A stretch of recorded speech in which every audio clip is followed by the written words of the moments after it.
Municipal కార్మికులకు పోయి చాలా సన్మానాలు చేసినాం కదా, ఈ ఆర్టీసీ కార్మికులకు కూడా సన్మానం చేయాల్సినటువంటి అవసరం ఉంది.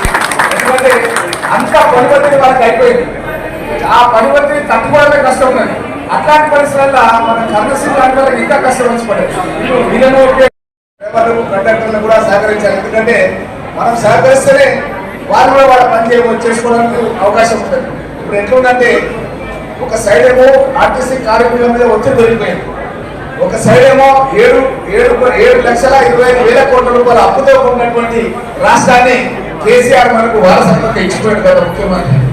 ఎన్ని లక్షల మండలాలు ఒకసారి చెప్పి అదే చెప్పాలా మండలాలు పోయి అది కూడా మీ అందరితో చెప్పిస్తాను. 7,25,000 కోట్ల రూపాయలు మామూలు కాదని ఇంతగా అప్పు మన మీద ఇచ్చిపోయాడు.